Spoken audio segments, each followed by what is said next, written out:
করতে পারছেন সত্যযুগে পরমাত্মাকে সেই যে বিদ্যাধর ব্রাহ্মণ ছিল তিনি নিয়ে গিয়েছিলেন। ধীরে ধীরে পরমাত্মা বেড়ে উঠলেন 5 বছরের বয়স থেকেই।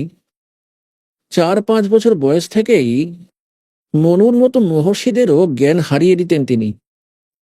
আর সবার মুখ বন্ধ হয়ে যেত। পরমাত্মা একটাই প্রশ্ন করতেন कि कौन ब्रह्मा का पिता है, कौन विष्णु की माँ, शंकर का दादा कौन है, ऋषि जी मुझे बता।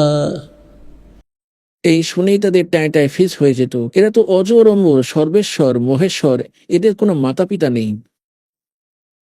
আর পরমাত্মাকে অত্যন্ত উল্টোপাল্টা কথা বলতো তারা। এরা তো সব উল্টোপাল্টা কথা বলে। আর পরমাত্মা বলতেন हम ही अलख अल्लाह हैं, कुतुब गोस और पीर, गरीबदास खालिक दली हमरा नाम कबीर। ए स्वामी सृष्टा में और सृष्टि हमारे तीर, दास गरीब अदर बसों में अवगत सत कबीर। পরমাত্মা এটাই বলতেন যে আমি ওপরে বাস করি শতলোকে, বেদে যা বর্ণিত আছে তা আমারই মহিমা গান করে। वेद मेरा भेद है, वरना वेदन के माही, और जोन वेद से मैं बेदू वो वेद जानते নাই।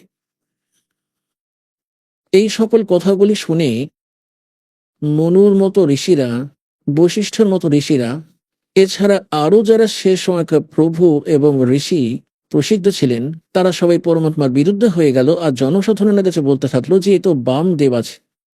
বামদেব মানে উল্টা, উল্টো দেবতা। বাম মানে উল্টো জ্ঞান বলে, যে নিজেই নিজেকে ভগবান বলে দুটি স্থানে বাস করে। বাম মানে আবার দুটি হয়। বাম মানে যেমন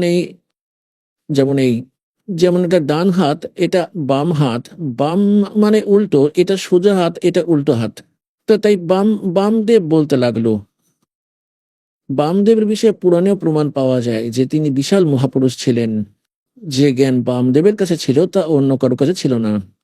সবাই এটা বিশ্বাস করেন, অথচ ওনার কোনো অস্তিত্ব নেই, ওনার জ্ঞানের কোনো স্বীকৃতি দেওয়া হয়নি। এইভাবেই সত্যযুগের কেবল এইটুকুই ইতিহাস ভগবানের